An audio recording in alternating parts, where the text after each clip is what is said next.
जब पानी बरसने लगत है तो श्रीमती जी अपनी असली मां से अच्छी बात कर रही हैं। और जब काले काले बादल और जब घुमड़ा के बरसात बारिश को आनंद ही कुछ और रहा था। और ऐसे बोली का बोली अब कारी बदनिया घुमड़ाने लगी और का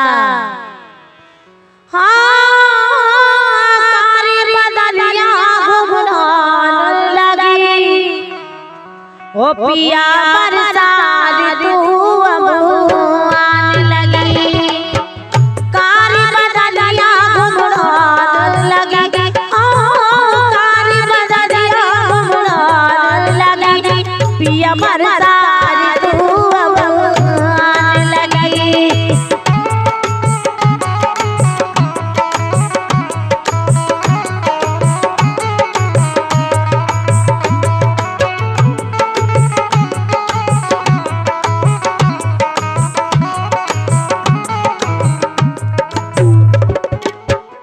और इसी वर्षा गीत के पर खुश होकर के सम्मानीय रंजीत यादव जी रेडियो लक्ष्य स्टूडियो निवाड़ी के डायरेक्टर साहब आपके कर कमलों से ये 501 रुपया है। बहुत बहुत धन्यवाद। ऐसे तो वे कह रही हैं ने जो रोना है सकरोना ने जो रोना है सकरोना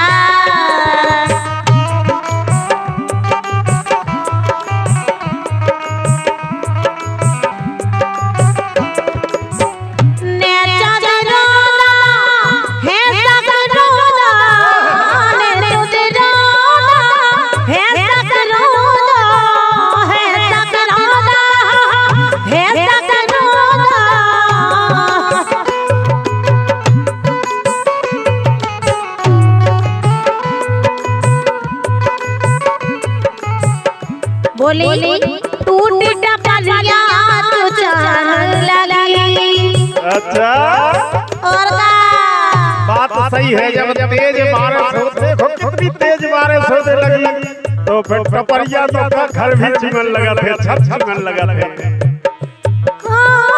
टूट टपलिया तू चाहन लगी पिया बरसात तू अब आने लगी अब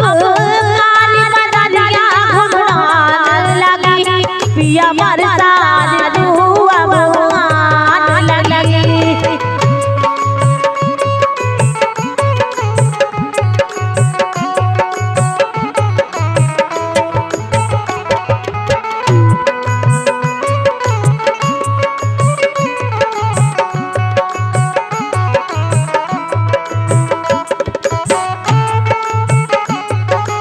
क्या बात है भैया।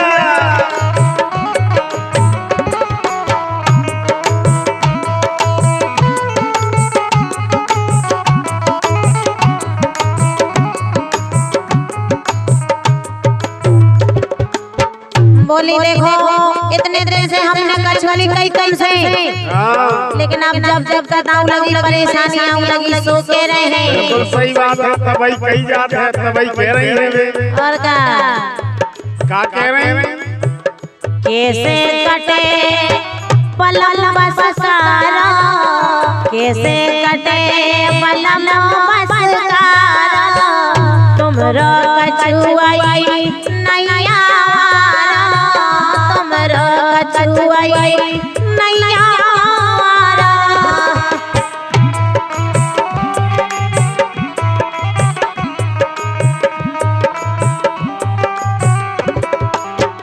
बोली सुनो तो कैसे कटे पलम बसकारा तुमरा नैया कछुआई वारा तुमरा नैया कछुआई वारा कछुआई वारा कछुआई वारा।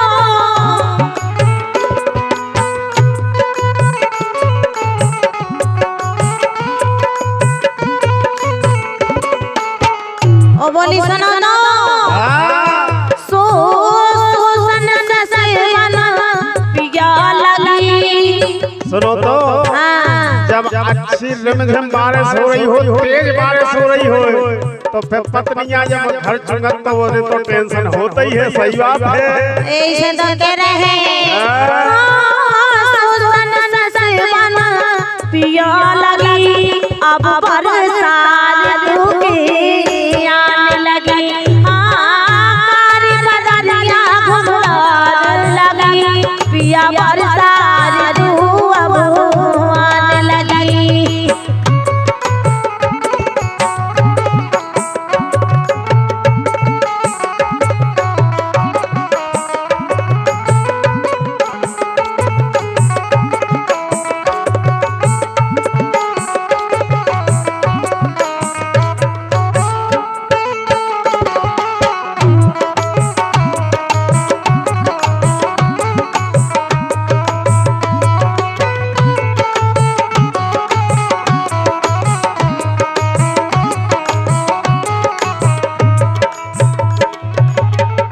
बोली देखो, अगर कोनो बात नहीं माना तो एक बात तो मान लो हमारी। क्या बोली? कौन सी बात? बोली देखो, अच्छी बात कह रहे हैं हम ऐसे तुमसे बात गाँव में नौनी, तुमसे बात गाँव में नौनी, करवा लो रसिया मोनी, करवा लो रसिया मोनी।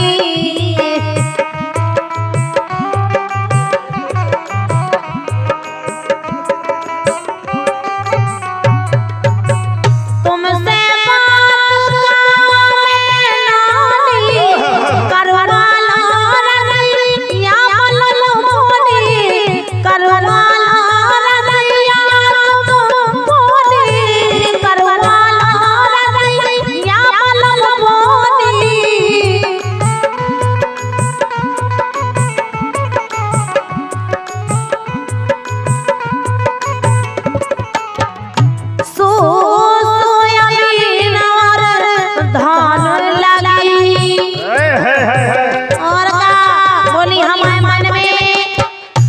बात लगल के सोयाबीन धान लगाउने है, आसर बहुत पानी गिर रहा है रानी लो, सोयाबीन बे देने और धान लगवा देने।